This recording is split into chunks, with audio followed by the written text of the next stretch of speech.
16 कारण भावनाओं के बारे में हम समझने का प्रयास कर रहे हैं। उस संदर्भ में भूमिका के रूप में हमने दर्शन, विशुद्धि आदि 16 कारण भावनाओं को संक्षेप में समझने का प्रयास किया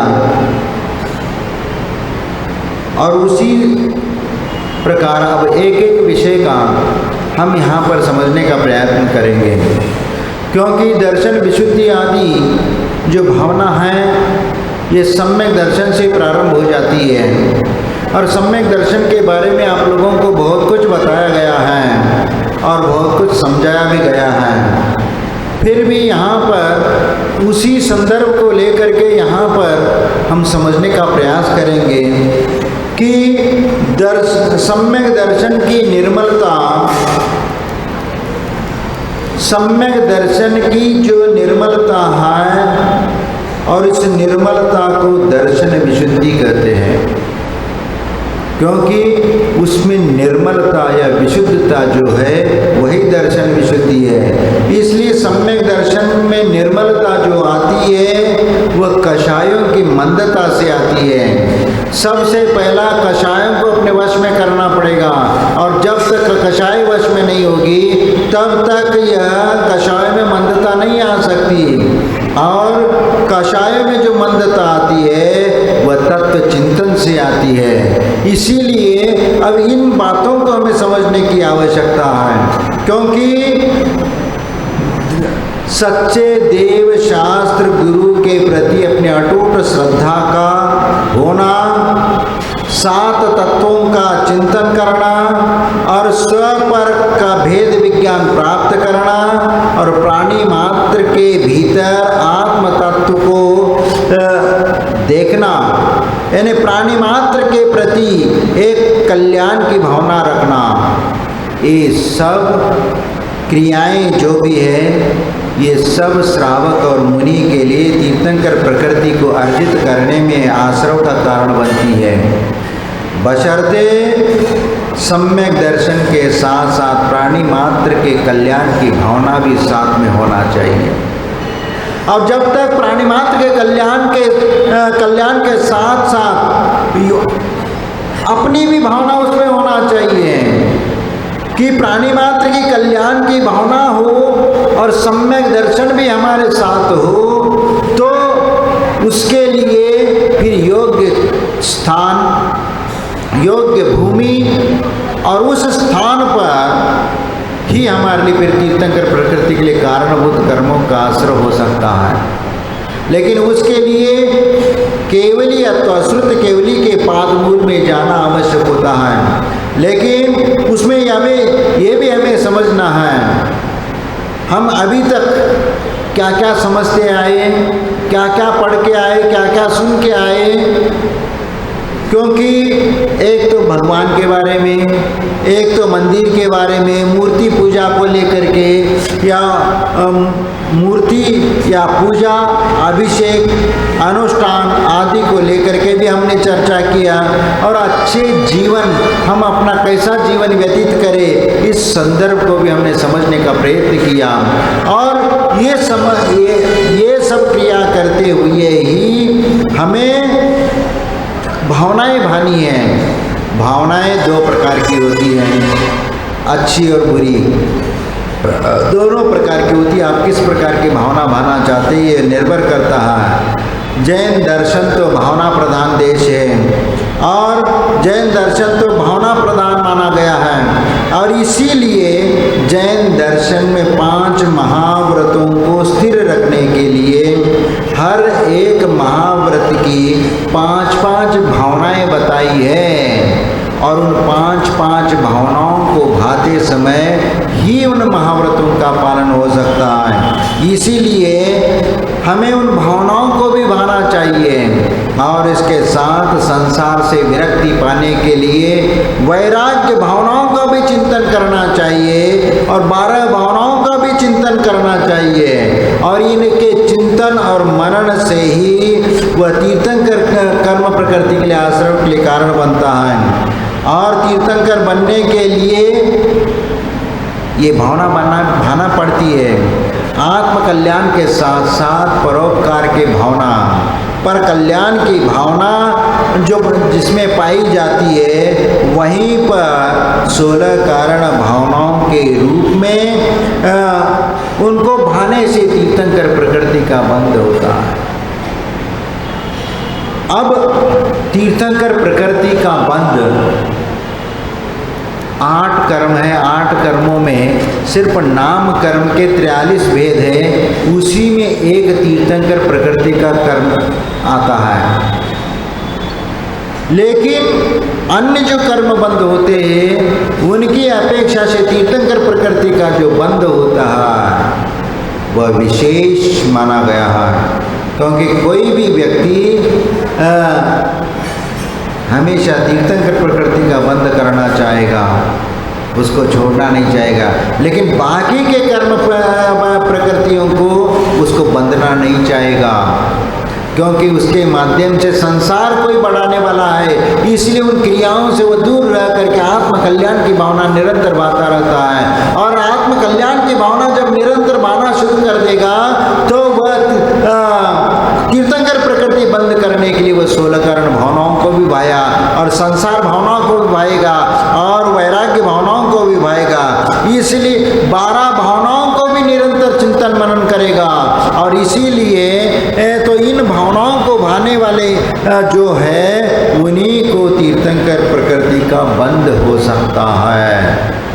और लेकिन उसमें भी हमें ये शास्त्रों में बताया है कि तीर्थंकर प्रकृति का बंध करने के लिए हमारे लिए विशिष्ट स्थान होना चाहिए।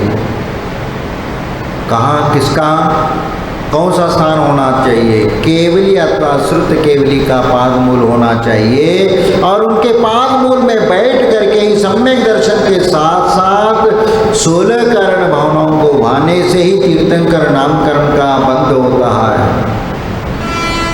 अब तीर्थंकर का बंध, प्रकृति का बंध चला करके करना पड़ता है। चला करके मतलब उस प्रकार भावना भाने से ही वह होता है। इसीलिए हर व्यक्ति तीर्थंकर बनना चाहता है, लेकिन हमारे आचार्य कहते हैं कि हर व्यक्ति तो तीर्थंकर नहीं बन सकता। का यह है कि अरहंत बनना हो तो बिना तीर्थंकर के भी आप अरहंत अवस्था को प्राप्त कर सकते हैं। गुणों की अपेक्षा से उनमें कोई अंतर नहीं होता। तीर्थंकर केवली हो या सामान्य केवली हो, दोनों में गुणों की अपेक्षा से कोई अंतर नहीं है, किसी प्रकार का भेद नहीं है। लेकिन सिर्फ इतना ही भेद है कि इनको तीर्थंकर नाम प्रकृति का बंध है और उनके लिए वह तीर्थंकर नाम कर्म का बंध नहीं है। इसीलिए वह उसका आनंद उठा नहीं पाते, क्योंकि तीर्थंकर प्रकृति सातिशय पुण्य प्रकृति है। और सातिशय पुण्य प्रकृति के होने के कारण उसके बंद होते ही उस घर और परिवार में देवता लोग आकर के रहना शुरू कर देते हैं और उस घर का ऐसे पवित्र वातावरण बना देते हैं कि आप कल्पना भी नहीं कर सकते। प्रतिदिन 3.5 करोड़ रत्नों की वर्षा जिस मकान पे होती हो या उस नगर में होती हो तो विचार करो, 3.5 करोड़ रत्न प्रतिदिन, और वह भी कितने 15 महीनों तक या 15.5 या 16 महीनों तक आप समझ लीजिए। तो 16 महीने तक निरंतर जहाँ 3.5 करोड़ रत्नों की वर्षा होती होगी तो वहाँ का वातावरण कैसे होता होगा और उस महल को किस प्रकार देवों ने सजाया होगा और उसका लाभ का भी वर्णन उन्होंने किया होगा। क्योंकि इनके चिंतन मनन से ही हमारा आत्मा का उद्धार हो सकता है, कल्याण हो सकता है। इसीलिए उनको विशिष्ट स्थान दिया गया है। और इसीलिए तीर्थंकर प्रकृति के बंध करने के लिए कौन योग्य व्यक्ति माना गया है, तो इसका भी कथन कर्मकांड में, गोमोटसार कर्मकांड में उसका कथन किया है कि पड़मो समये सम्मे शेषतिये अविरदादि चत्तारी तित्तेर बंद पारम भया नरा केवली दुगंते। यानी पड़मो समय सम्मे, यानी प्रथमोपशम सम्यक को प्राप्त करने वाला, प्रथम उसमये सम्य उपशम सम्यक दर्शन को प्राप्त करने वाला शेषती अविरदादि चत्तारी अविरत सम्यक दृष्टि, फिर यानी चतुर्थ गुणस्थान, पांचवा गुणस्थान, छठा गुणस्थान और सातवां गुणस्थान, अविरदादि चत्तारी तित्वेर बंद पारंभया, और तीर्थंकर प्रकृति का बंध का प्रारंभ करने वाला नरा केवली दुगंते, दो केवली दुगंते का मतलब केवली और श्रुत केवली, इन दो के स्थान पे ही वह तीर्थंकर प्रकृति का बंध का आरंभ कर सकता है। देखो अब यह है कि चतुर्थ गुणस्थान से लेकर के सातवें गुणस्थान तक वह जीव तीर्थंकर प्रकृति का बंध का आश्रय करा सकता है,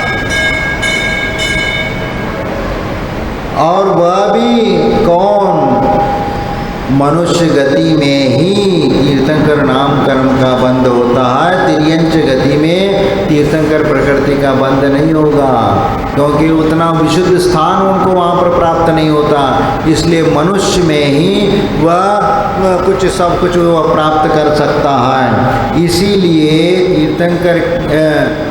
तीर्थंकर या केवली शुद्ध केवली के पाद मूल में रह करके ही वह अपना आत्मा का कल्याण कर सकता है या तीर्थंकर प्रकृति का बंध करा सकता है। तो तीर्थंकर प्रकृति का बंध सम्यक दृष्टि से लेकर के अपूर्वकरण के छठे भाग पर्यंत सम्यक दृष्टि को ही होता रहता है। देखो प्रारंभ तो कहाँ से करता है, चौथे से, चौथा, पांचवा, छठा और सातवां, सातवें गुणस्थान तक वह प्रारंभ कर लेता है।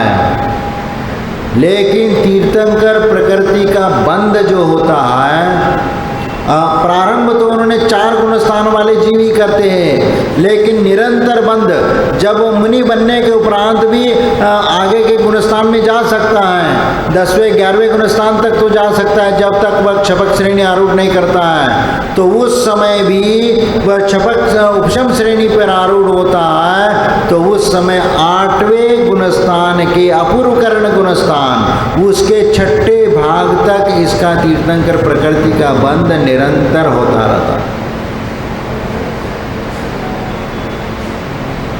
इसलिए हम तीर्थंकर प्रकृति के बंध को प्राप्त करने के लिए हम ये भावना बातें, क्योंकि सम्यक दर्शन के साथ साथ इन क्रियाओं का अध्ययन करते, मनन करते, इसलिए अपूर्वकरण के छठे भाग पर्यंत सम्यक दृष्टि को ही बंध होता रहता है।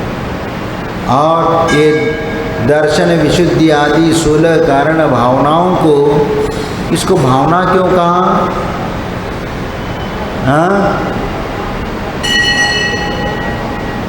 भावनाएं कहा, और कोई चीज नहीं कहा है इनको। अनुप्रेक्षा तो वो 12 अनुप्रेक्षा हो गई, उसका भी हो गया।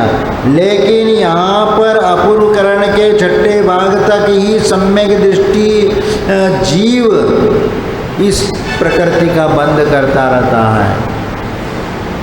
वह इसलिए करता रहता है कि वह निरंतर उस प्रकार शुभ चिंतन करता रहता है, 16 कारण भावनाओं को बाता है, इसीलिए उस प्रकृति का बंध उसको हो जाता है।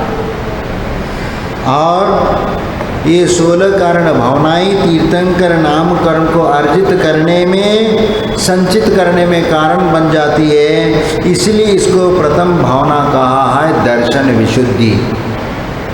दर्शन विशुद्धि भावना और सम्यक दर्शन में कुछ अंतर है, क्योंकि दर्शन विशुद्धि में सम्यक दर्शन की अपेक्षा थोड़ी विशेषता होती है। वास्तव में सम्यक दर्शन की निर्मलता का नाम ही दर्शन विशुद्धि है, और वह 25 दोषों से रहित हो। 25 दोष कौन से? हाँ हाँ हाँ हाँ हाँ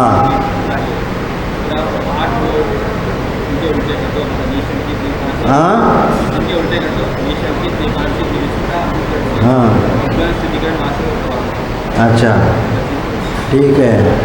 8 शंकादि दोष और 6 अनायतन, 3 मूढ़ता और 8 मद, ये सब इसके अंतर्गत होते। 8 दूनी 16, 16 और 6 कितने हो गए 22, और 3 मूढ़ता, ये 25 दोष है। इन 25 दोषों से रहित वही सम्यक दर्शन को प्राप्त करता है, और वही तीर्थंकर प्रकृति का बंध करने में वो कारणभूत भी हो जाता है। लेकिन निमित्त संयोग मिलने के उपरांत वो यदि भावना भाता है तो ही बंद होगा, यदि भावना नहीं भाएगा तो तीर्थंकर प्रकृति का बंध नहीं होगा। इसीलिए हम इस 16 कारण भावनाओं में दर्शन विशुद्धि को प्रथम स्थान दिया है, क्योंकि यहीं से हमारा मोक्ष मार्ग प्रारंभ हो जाता है, और यही इसी से हमारे लिए वह मोक्ष के लिए भी कारण बनेगा, तीर्थंकर जैसे विशिष्ट पद को प्राप्त करने में कारण बनेगा। इसीलिए प्राणी मात्र के कल्याण की भावना या आत्म कल्याण की जो दृष्टि है, और जिसने भी इस प्रकार की भावना भाई है, उसी को तीर्थंकर नाम कर्म की प्रकृति का बंध का संचय संभव है, अन्यथा नहीं है। अपने सम्यक दर्शन को हम कसौटी पर कस करके देख ले। देखो, अब सम्यक दर्शन तो केवली भगवान का विषय है, फिर भी हम अपने सम्यक दर्शन को कसौटी पर कस करके क्यों देखना चाहिए? हमारे आचार्य कहते हैं कि उस सम्यक दर्शन के चिंतन मनन से विशुद्धि बढ़ती है, और अपना कर्म किए हुए कर्मों का आश्रय भी होता है, तो उसको हटाने में भी उसको मदद मिलती है, इसीलिए उसको कहा है। लेकिन ये भी बात है कि सम्यक दर्शन को प्रशम, संवेग और अनुकंपा और आस्तिक इन 4 गुणों से हम पहचान सकते हैं कि सम्यक दृष्टि ये जीव है क्या नहीं है, क्योंकि ये केवली भगवान का विषय है। फिर भी आप तर्क करते हो, तर्क के माध्यम से जानने की कोशिश करते हो, तो आपको उसमें सफलता भी मिल सकती है और कई बार सफलता न भी मिले, लेकिन भावना आपको निरंतर बहते हुए रखना है।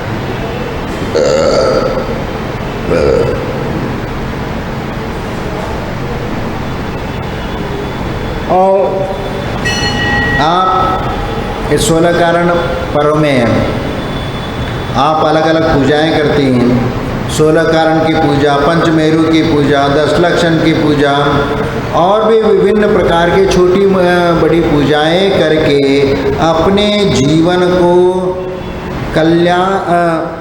अब प्राणी मात्र के कल्याण के लिए वह भावना भाता रहता है। ये इन सभी पूजाओं के साथ साथ करता हुआ वो भावना भी भाता रहना चाहिए, तभी वह बंध के लिए कारण बनता है। नहीं है तो आप ये समझेंगे कि अब मुझे पहले से ही किसी ने बता दिया है कि तुम तो अच्छे राजा बनोगे और धन दौलत सब पाओगे और तुम्हारा उद्धार इसी में होगा, तो वो मंदिर आना ही बंद कर देगा। हाँ, जैसे मारीची ने आदिनाथ भगवान ने कहा, क्योंकि उस समय भरत चक्रवर्ती ने पूछा कि हे भगवान, आप ये बताएं कि हमारे कुल में ऐसा कौन व्यक्ति है कि क्या इस आगे भविष्य में कोई तीर्थंकर बन सकता है। ये कोई सामान्य प्रश्न नहीं था, उसको लिख करके तैयार करना और उसके अच्छी भावनाओं के साथ उसमें लिखना और एक व्यवस्थित ढंग से लिखना, फिर उस अर्जी को लगाना इतना आसान नहीं होता। इसीलिए 16 कारण की पूजा, पंचमेरु की पूजा, 10 लक्षण की पूजा और विभिन्न प्रकार की पूजाओं को करते रहते हैं। उन पूजाओं के साथ साथ भीतरी प्राणी मात्र के कल्याण कल्याण की भी भावना भाना आना चाहिए। नहीं है तो तुम दूसरों को तो उपदेश दो, भैया 12 भावना कर लो या भगवान की भक्ति स्तुति कर लो, और नहीं है तो छोटी भी करना है तो आदिनाथ की कर लेना। बड़े के कोई विचार ही नहीं करता।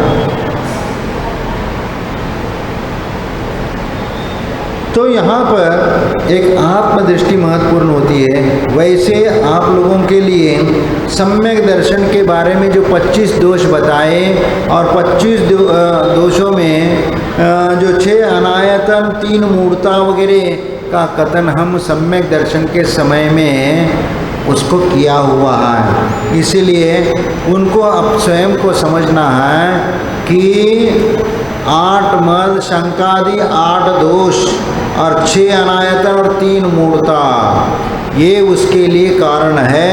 इसीलिए उनको भी समझ करके हमें आत्मसात करना चाहिए। अब ज्ञान का मद, ज्ञानम पूजा कुलम जाति बलम रद्य तपो अष्टावाश्रित मानित्यम स्मय स्मय, तो इस प्रकार उनके साथ खड़ा हो, या वह सांसारिक क्रियाओं के साथ खड़ा हो। जो सांसारिक विकल्प को अपना विकल्प मान के नहीं चलता, इसलिए तो वह धोखा खा जाता है। इस प्रकार यहाँ पर सम्यक दर्शन को अपने जीवन में महत्व देना है और उसको सबसे पहला प्राप्त करने की भाव रखना है। तो महाराज क्या मंदिर जाने से हमें सम्यक दर्शन हो जाएगा? हमारे आचार्य कहते हैं कि मंदिर जाओ या कहीं पर भी जाओ, ऐसा सम्यक दर्शन नहीं होता। जब तक आपके भीतर भावनाएं जागृत नहीं होगी तब तक सम्यक दर्शन प्राप्त होने की संभावना नहीं। चाहे उपशम सम्यक दर्शन हो, क्षयिक सम्यक दर्शन हो या क्षय क्षमिक सम्यक दर्शन हो, सबका अपने आप में इन 16 कारण भावनाओं का महत्व है। इसलिए आत्मदृष्टि पूर्वक स्व पर कल्याण की भावना की समझ करके हमें वह क्रिया करना चाहिए। क्योंकि यदि विषयों की ओर यदि उसकी दृष्टि चली जाती है तो अपने उस कर्म के वजह से उस विषयों को प्रति वो भूल जाता है, अपने कर्तव्य को भूल जाता है, तो वह दर्शन विशुद्धि नहीं कहलाएगी। यहाँ पर ये बताया जाता है कि देखो, यदि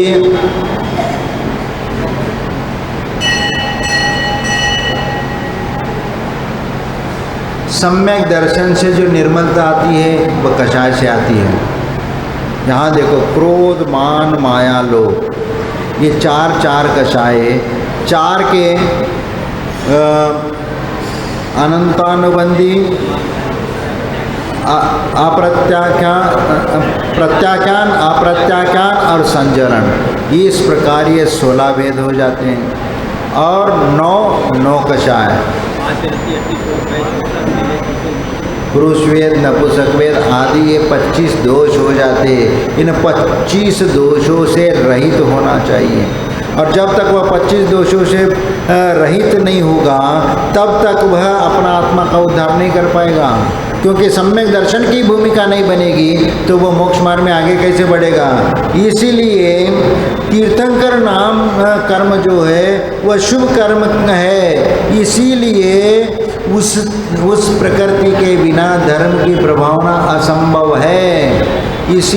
इसीलिए भगवान जब समूह शरण में बैठते हैं, 66 दिन तक महावीर भगवान बैठे रहे, दिव्य ध्वनि नहीं खिली, लेकिन फिर भी सभी प्राणी उस समूह शरण में शांति से बैठे रहे। जब देना होगा तब दे, लेकिन हम नहीं जाएंगे, यहीं रहेंगे। इस प्रकार जब विचार व्यक्ति करता है तब कहीं ना कहीं किसी न किसी रूप में वह अपने अस्तित्व को बचाने का प्रयास करता है। इसीलिए यहाँ पर हमें इस बात का भी ध्यान देना चाहिए कि जब कोई आगम में अच्छी बात कहती है तो उसका निगेटिव भी होता है, और संसार में भी कुछ अच्छी और पॉजिटिव, अच्छी और निगेटिव, ये दोनों बातें सामने आ जाती हैं। तो इस प्रकार जहाँ पर भी प्रसंग आता है उसको बचाने का प्रयत्न करना चाहिए, नहीं तो हमारे पास टाइम नहीं है। दूसरा कहता है भाई हमारे पास भी टाइम नहीं है, तीसरा कहता है हमारे पास टाइम नहीं है। इसी प्रकार सब लोग इसी प्रकार सोचने लगते हैं, तो भाई हमारे पास टाइम नहीं, हमारे पास टाइम नहीं। लेकिन जब विषयों की वो दृष्टि चली जाती है तो उनको विषय ही नज़र आते हैं, तो फिर वह अपनी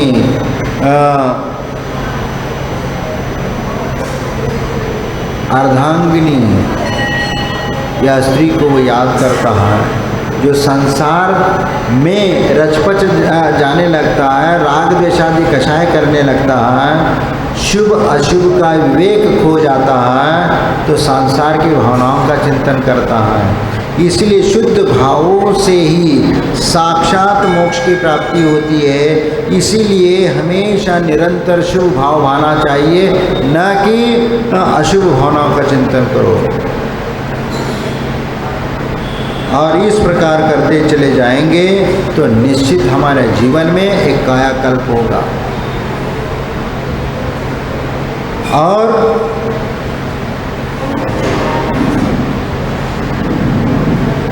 हमारे तत्व चिंतन में तीर्थंकर के अलावा और कोई विचार नहीं आना चाहिए।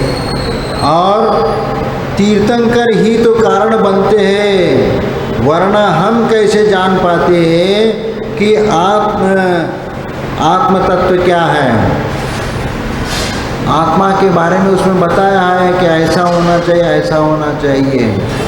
ये सब सामान्य लोगों के लिए कथन किया है, लेकिन आचार्य कुंद ने स्वयं हाथ से लिखा हुआ जो ग्रंथ होते हैं जिसमें 16 कारों का वर्णन किया गया है, उसको वह स्वयं लेकर के चिंतन करता है, तत्व चिंतन करता है, उन ग्रंथों का अध्ययन करता है और उसके साथ साथ उनको पाने के भी चेष्टा करता है। और ऐसे राजा के पास जा कर के भी निवेदन करता है, तो उसकी भावना देख करके राजा उसको जमीन दे भी देता है।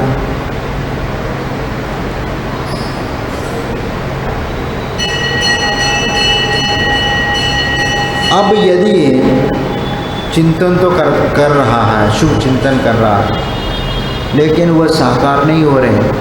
आप ये विचार करिए कि आप भी चाहते हैं कि हमारा मन शांत हो और अच्छे शुभ विचार आए हैं, लेकिन आप बार बार प्रयत्न करने के उपरांत भी वह हमारे भीतर क्यों नहीं आ पाती ऐसी शुभ विचार, निरंतर क्यों नहीं बना रह पाता? क्योंकि विषयों की ओर वह बहुत जल्दी आकृष्ट हो जाता है, क्योंकि अनंत काल से उन्हीं विषयों का तो संस्कार उस आत्मा के ऊपर पड़ा है। इसीलिए वह बीच बीच में आपको याद दिलाता है कि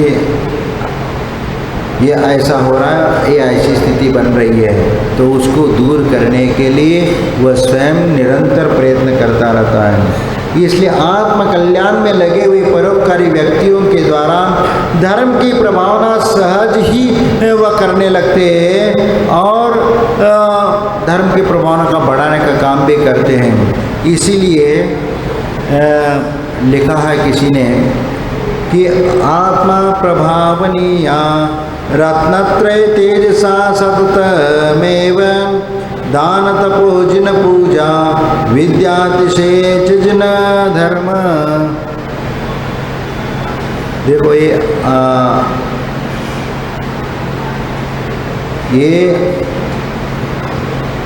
जो कारिका है, आत्मा प्रभावनीया रत्नत्रय तेजसा सततमेव, यानी आत्म प्रभावना की वांछा रखने वाला, रत्नत्रय की आराधना करने वाला वह व्यक्ति तेजसा सततमेव, अत्यंत तेजमान होता हुआ, क्योंकि वह उसका चेहरा निखर जाता है, विशुद्धि निखर जाती है। और ऐसा व्यक्ति वह अपने आत्मा में शुभ विचार करता हुआ वो दान तप और जिनेंद्र भगवान की पूजा और विद्यातिशय को वो विशेष रूप से धर्म प्रभावना के कार्य में लाता है और जिन शासन की महिमा को मंडित कर लेता है। तो इस प्रकार यदि निरंतर परिणाम अच्छे करते हुए जिनेंद्र भगवान की आराधना करते हैं तो निश्चित वह तीर्थंकर प्रकृति के बंध का आश्रय बन जाएगा। इसीलिए मैं आप लोगों से कहना चाहता हूँ कि संसार में अनंत काल हमारा व्यतीत हो गया, लेकिन इस संसार से छुटकारा पाने का कभी अवसर ऐसा आया नहीं। लेकिन अभी पंचम काल में वह आने वाला भी नहीं है, लेकिन फिर भी हमें निरंतर भाव करना चाहिए। 16 कारण भावनाओं को भाग करके भी अनंत अवस्था पाने की भावना करना चाहिए और मोक्ष को प्राप्त करने की भी भावना सुदृढ़ होना चाहिए। तो निश्चित है कि वह कोई ना कोई निमित्त ऐसा मिलेगा जो आपके लिए विशुद्धि बढ़ाने में कारणीभूत होगा और उस कर्म का बंध करके वह तीर्थंकर प्रकृति की ओर ले जाएगा। अब आचार्य अमृतचंद सूरी पुरुषार्थ सिद्धिपाय में कहते हैं कि जब भगवान अनंत अवस्था को प्राप्त करते हैं तो अनंत अवस्था में जब पूरे सभा को संबोधित करते हैं, अपने वाणी के द्वारा दिव्य ध्वनि जब खिलती है और उसको गंधर्व परमेष्टि कैच कर लेता है और गंधर्व परमेष्टि उसका विश्लेषण करना शुरू कर देते हैं। और गंधर्व परमेष्टि जब विश्लेषण करते हैं तो विश्लेषण करते समय वह कैसे विश्लेषण करते हैं, उनका वचन कैसा होता है, क्योंकि भगवान का भी वचन कैसा होता है, कैसा होता है। देखो वचन कितने प्रकार के होते हैं।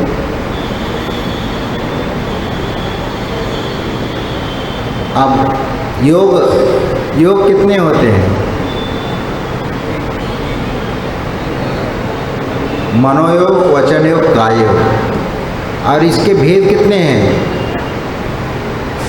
हाँ, कितने हैं? हाँ, कितने हैं? 15 भेद होते हैं। हाँ, 15 भेद में कौन कौन से?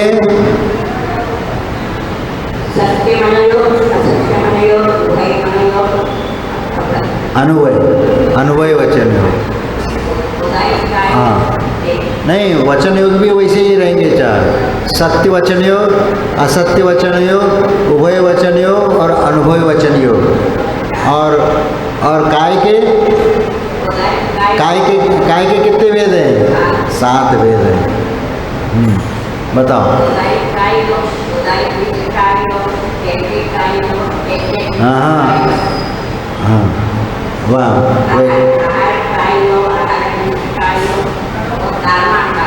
कर्मण का योग। इस प्रकार ये योग के 15 भेद हो जाते हैं। और योग के जो 15 भेद है इसमें अनुभव वचन जो है, देखो तीर्थंकर की जो वाणी खिरती है वह अनुभव वचनात्मक होती है। अब अनुभव वचन क्या होता है, किस प्रकार होता है? वह ऐसे वचन बोलते हैं कि आपका कोई भी वचन बाधित नहीं होता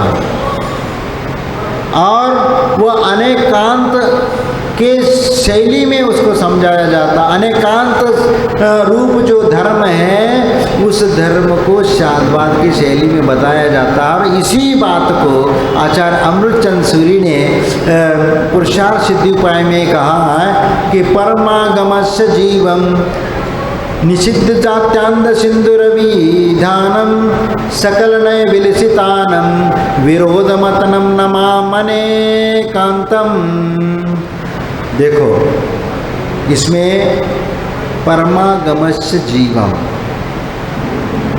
निषिद्ध जात्यांध सिंधुरविधानम, जैसे जन्मांतरों का हमने उदाहरण दिया था, परम आगम का स्वरूप बताने के लिए उन्होंने इन अंधों का उदाहरण दिया और वह अंधे सभी मिल करके एक गांव में हाथी आया था, उसको देखने के लिए चले जाते, जिसमें ये 6-7 अंधे रहते थे। सब लोगों ने विचार किया चलो जाते हैं और हाथी को देख के आते हैं। तो सब लोगों ने वहाँ जा करके हाथी को टटोल करके हाथी का निर्धारण कर लिया कि हाथी मूसल जैसा है, हाथी दीवार जैसा है, हाथी खंबे जैसा है और हाथी सूपा जैसा है और हाथी पूंछ को झाड़ू जैसा है। ऐसे परिकल्पना करके उन्होंने अपना ये बता दिया।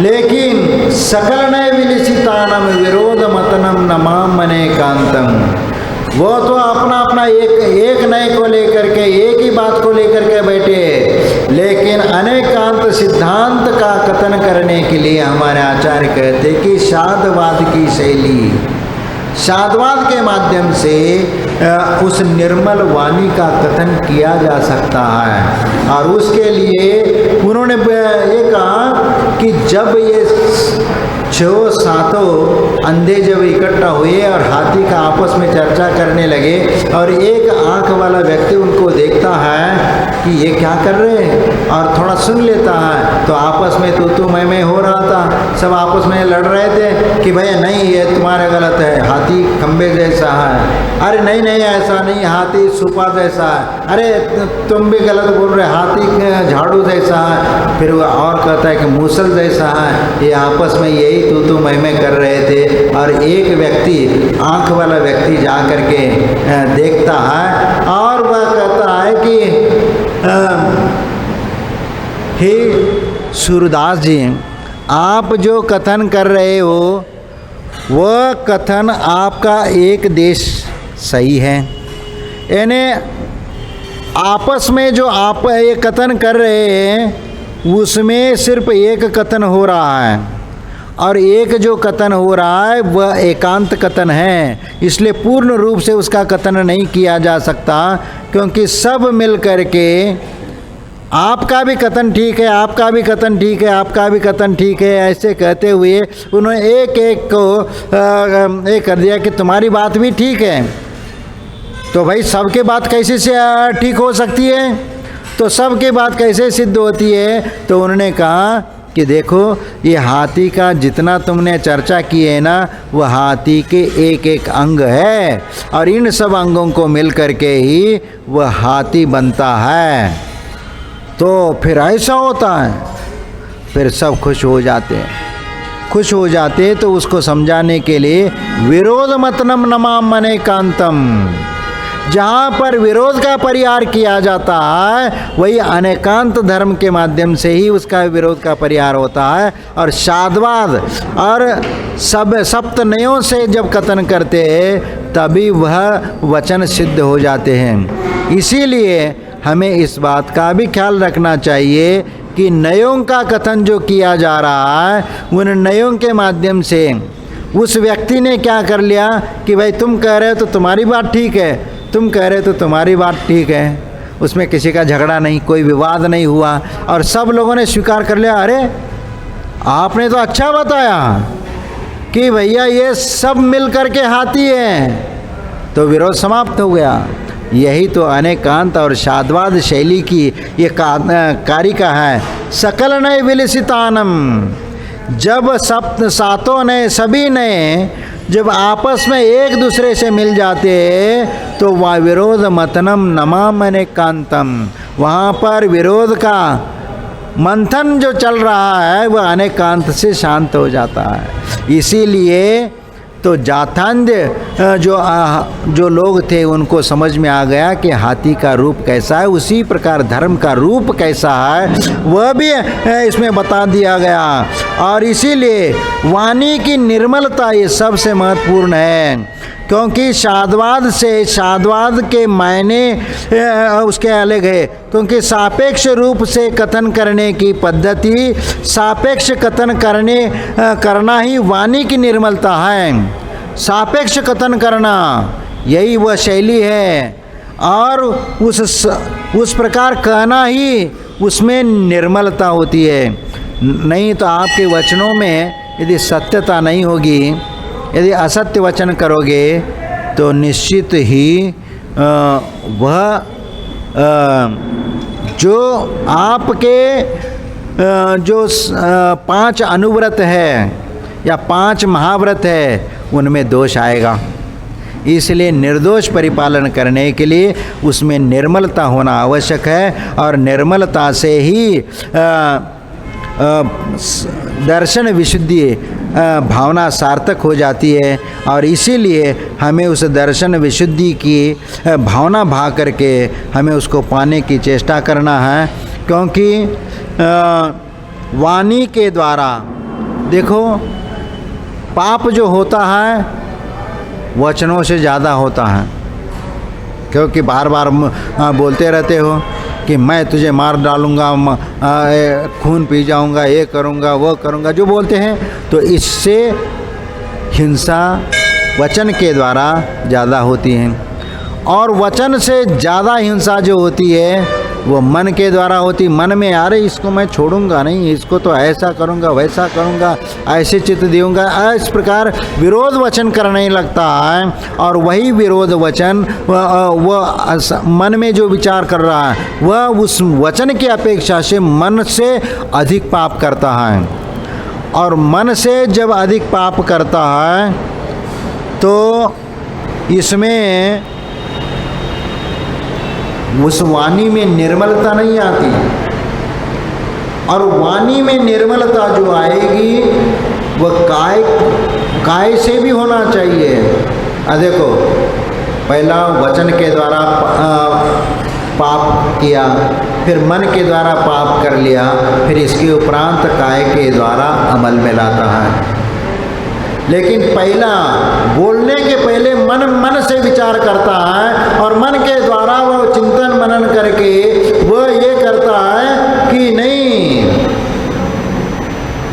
दूसरे को कहता है कि हमें उसका पत्ता साफ करना है। वचन से कह करके सामने वाले को प्रेरित करता है, वो उस हिंसा का प्रोत्साहन करता है। और हिंसा को प्रोत्साहित करके जब उसको वचन से कह देता है, मन से पहला विचार किया, फिर मन से वह वचन के द्वारा उद्धृत करता है, बोलता है, फिर इसके उपरांत वह प्रत्यक्ष रूप में काय का भी हानि पहुंचा देता है तो उसको मारता है। तो वह प्रवृत्ति हो गई मन से, वचन से और काय से।